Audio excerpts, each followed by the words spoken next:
Assalamualaikum warahmatullahi wabarakatuh. Halo, gimana kabarnya hari ini? Tetap semangat, sehat selalu, dan semoga sukses. Di pertemuan hari ini, kita masih pembahasan sistem hukum dan peradilan internasional bagian kedua, melanjutkan materi kemarin. Pada sistem hukum dan peradilan internasional, kita kemarin kan membahas tentang pengertian sistem hukum dan peradilan internasional. Baik itu tentang pengertian sistem hukum dan apa saja yang termasuk dalam peradilan internasional. Sekarang ke materi yang selanjutnya, yaitu penyebab terjadinya sengketa internasional dan cara penyelesaiannya melalui Mahkamah Internasional. Gimana? Sudah siap? Kita langsung saja ke materi, yaitu tentang pengertian sengketa internasional. Sengketa internasional sendiri merupakan perselisihan yang terjadi antar negara, baik yang berupa masalah wilayah, warga negaranya, ataupun hak asasi, bisa juga masalah-masalah yang bersifat pelik, yaitu masalah terorisme.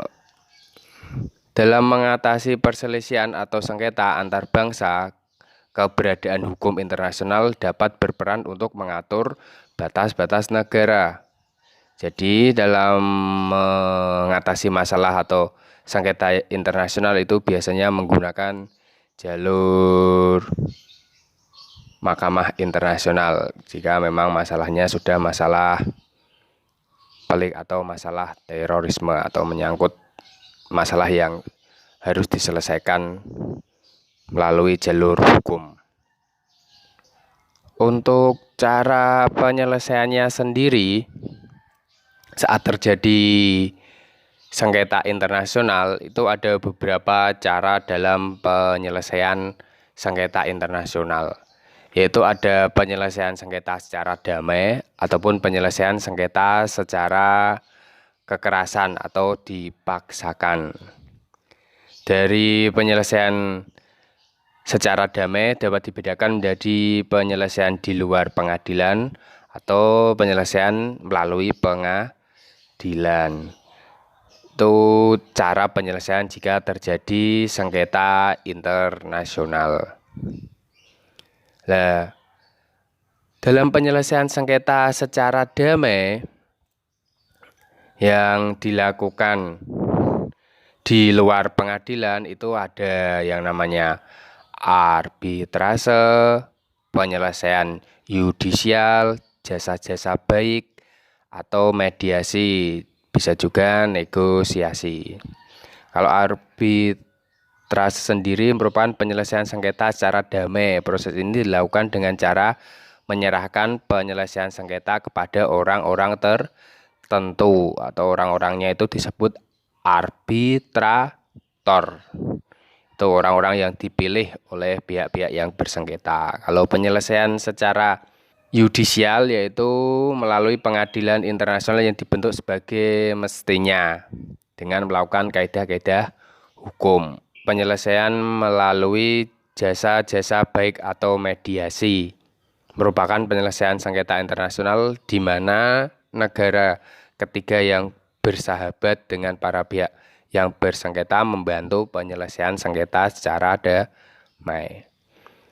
Selanjutnya untuk penyelesaian sengketa secara negosiasi yaitu pada dasarnya sama dengan jasa-jasa baik maupun mediasi. Sebelum dilakukan negosiasi terlebih dahulu dilakukan konsultasi dan komunikasi. Nah, tadi penyelesaian sengketa melalui Mahkamah Internasional ini yang dengan jalur hukum itu ini prosedurnya. Ada alur-alur dari penyelesaian Mahkamah Internasional. Dari yang saat terjadinya pelanggaran HAM yang dilakukan oleh negara-negara yang bersengketa, Sehingga setelah terjadi pelanggaran HAM, adanya pengaduan dari korban atau negara yang menjadi korban yang bersangkutan terhadap pelanggaran HAM atau pelanggaran kejahatan kemanusiaan atau humaniter. Setelah adanya pengaduan dari negara yang dirugikan, langsung disampaikan ke Komisi Tinggi HAM PBB atau melalui lembaga HAM internasional lainnya. Setelah pengaduan ditindaklanjuti dengan penyidikan, pemeriksaan maupun penyelidikan. Saat ditemukan bukti-bukti kuat mengenai terjadinya pelanggaran-pelanggaran tersebut, tadi pelanggaran HAM atau pelanggaran kemanusiaan, barulah dimulai proses peradilan sampai dijatuhkan sanksi oleh Mahkamah Internasional. Itu prosedur penyelesaian sengketa melalui Mahkamah Internasional. Nah, kalau cara penyelesaian sengketa secara paksa atau kekerasan ini ada perang atau tindakan bersenjata atau juga non perang, yaitu penyelesaian sengketa internasional dengan menggunakan kekerasan senjata dengan tujuan untuk mengalahkan pihak lawan, sehingga pihak lawan tidak ada alternatif lain kecuali memenuhi syarat-syarat penyelesaian yang diajukan oleh pihak tersebut. Selanjutnya, retorsi adalah pembalasan dendam suatu negara terhadap tindakan tidak pantas yang dilakukan oleh negara lain. Yang ketiga, intervensi adalah tindakan campur tangan terhadap kemerdekaan politik negara secara dan melanggar hukum. Yang keempat, reprisal adalah upaya paksa yang dilakukan oleh suatu negara terhadap negara lain untuk menyelesaikan sengketa yang timbul oleh karena negara yang dikenai reprisal telah melakukan tindakan yang tidak dibenarkan. Yang kelima, embargo adalah suatu prosedur lain untuk memperoleh ganti rugi. Biasanya embargo ini dilakukan dengan melarang ekspor ke negara yang dikenai embargo. Itu beberapa cara penyelesaian sengketa internasional secara paksa atau kekerasan. Setelah adanya penyelesaian sengketa, apapun keputusannya, terutama penyelesaian sengketa di Mahkamah Internasional, itu harus menghargai keputusan Mahkamah Internasional terhadap hasil dari keputusan Mahkamah Internasional tersebut. Seperti halnya di Piagam PBB pasal 94 menyebutkan bahwa tiap-tiap anggota PBB harus melaksanakan keputusan Mahkamah Internasional dalam sengketa. Yang kedua, jika negara yang bersengketa tidak melaksanakan kewajiban-kewajiban yang dibebankan oleh Mahkamah Internasional kepadanya, negara pihak lain dapat mengajukan persoalannya ke Dewan Keamanan. Kalau perlu dapat membuat rekomendasi atau memutuskan tindakan-tindakan yang akan diambil supaya keputusan tersebut dilaksanakan. Itu beberapa hal yang diatur di Piagam PBB pasal 94 mengenai menghargai keputusan MI. Jadi setelah adanya sengketa dan dibawa ke Mahkamah Internasional, setelah diselesaikan hasil sengketa tersebut, tiap-tiap negara memang harus menaati. Selanjutnya coba kita perhatikan beberapa tayangan tentang masalah internasional. Ini bisa kalian pahami masalah-masalah internasional dari berita-berita tersebut. Kita saksikan bersama dulu, silahkan diperhatikan.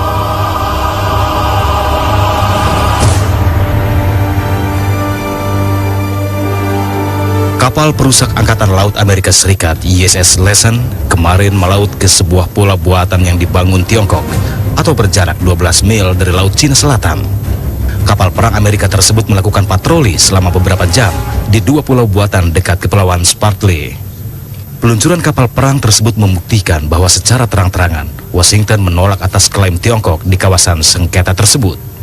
Pemerintah Tiongkok sendiri marah dengan aksi Angkatan Laut Amerika Serikat ini. Beijing memperingatkan Washington agar menghentikan provokasi atas Laut Cina Selatan. Kementerian Pertahanan Tiongkok pun harus ekstra ketat dalam monitor, membuntuti dan memperingatkan kapal perang Amerika karena telah memasuki kawasan perairan secara ilegal tanpa izin. Bahkan Presiden Tiongkok, Xi Jinping, pada pertengahan bulan lalu telah menegaskan klaim Beijing untuk seluruh kawasan Laut Cina Selatan. Bahkan dengan tegas, Tiongkok telah mengancam akan menindak negara manapun yang melanggar kedaulatan di Laut Cina Selatan. Klaim kedaulatan di Laut Cina Selatan sendiri sudah terjadi sejak beberapa dekade di antara sejumlah negara seperti Tiongkok, Malaysia, Vietnam, Filipina, Brunei, Taiwan, dan Malaysia. Bahkan untuk menegaskan klaimnya, tahun 2014 lalu, Tiongkok telah menimbun beberapa gugusan terumbu karang dan menjadikannya pulau buatan tersebut sebagai basis militernya.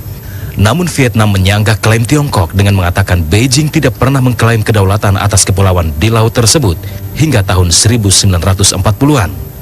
Vietnam justru mengklaim dua kepulauan tersebut adalah wilayah mereka. Bahkan Vietnam mengaku telah menguasai dua pulau Paracel dan Spratly sejak abad ke-17. Kedua negara tersebut bahkan terlibat perang pada tahun 1974 silam. Bentrokan paling parah terjadi di antara tentara Vietnam dengan tentara Tiongkok. Dalam pertempuran tersebut, Tiongkok berhasil menguasai pulau Paracel dengan menewaskan beberapa tentara Vietnam. Tahun 1988, kedua belah pihak kembali bentrok di pulau Spratly, dan lagi-lagi Vietnam kehilangan 70 personilnya. Angkatan Laut Tiongkok dianggap secara sengaja mensabotase dua operasi eksplorasi Vietnam yang menimbulkan protes anti-Tiongkok di jalan-jalan Hanoi dan Ho Chi Minh. Negara lain yang mengklaim adalah Filipina, yang secara geografis berdekatan dengan pulau Spratly. Filipina menuduh Tiongkok telah menyusun kekuatan militernya di Spratly. Filipina juga terlibat ketegangan kecil dengan pasukan Tiongkok, Vietnam, dan Malaysia. Belakangan Malaysia dan Brunei juga mengklaim sebagian Laut Cina Selatan dengan mengarahkan pada zona eksklusif ekonomi seperti dalam Konvensi PBB tentang Hukum Laut tahun 1982. Brunei tidak mengklaim dua kepulauan tersebut, namun Malaysia mengatakan sejumlah kecil kawasan di Spratly adalah milik mereka. Klaim Tiongkok terhadap sejumlah wilayah blok di sekitar Laut Cina Selatan juga sempat memicu konflik dengan Indonesia atas klaim wilayah Natuna sebagai bagian dari Tiongkok. Laut Cina Selatan sendiri adalah laut tepi bagian dari Samudra Pasifik yang mencakup daerah dari Singapura ke Selat Taiwan sekitar 3.500 km persegi. Wilayah ini merupakan badan laut terbesar setelah kelima samudra yang ada. Bila dilihat dari sisi geografisnya, Laut Tiongkok Selatan ini terbentang di arah barat daya ke timur laut yang berbatas dengan Sumatera Selatan dan Kalimantan di Selat Karimata. Sementara di batas utaranya ialah Selat Taiwan dari ujung utara Taiwan ke pesisir Fujian di Tiongkok daratan.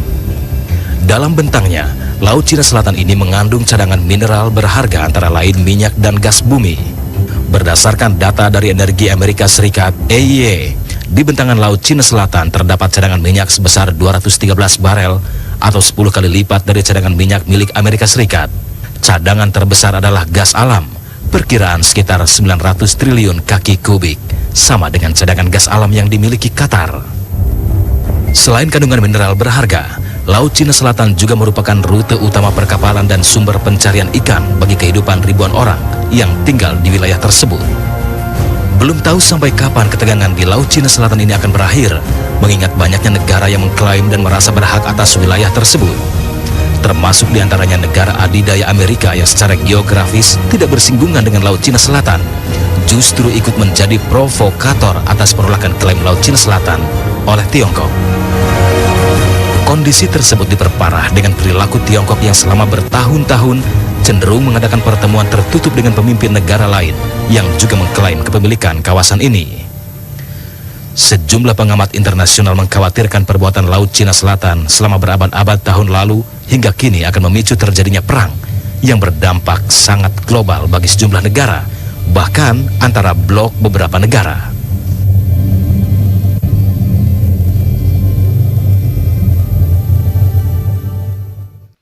Oke, setelah kalian memperhatikan tayangan tadi, kalian bisa mengetahui masalah-masalah atau sengketa yang mungkin bisa terjadi di antara negara-negara yang melakukan hubungan internasional. Itu dikarenakan mungkin batas wilayahnya atau warga negaranya, sehingga terjadi sengketa internasional. Setelah ini, setelah kalian memperhatikan penjelasan dari materi tadi dan juga melihat tayangan berita, saya minta tolong identifikasikan penyebab atau hal-hal yang bisa memicu terjadinya sengketa internasional. Itu ya minimal 5 lah. Nanti sama dikerjakan di lembar jawab yang sudah disediakan. Untuk pertemuan minggu ini, tetap semangat, sehat selalu, semoga sukses. Saya akhiri dulu untuk pertemuan hari ini. Tetap di pembelajaran di rumah. Terima kasih. Assalamualaikum warahmatullahi wabarakatuh.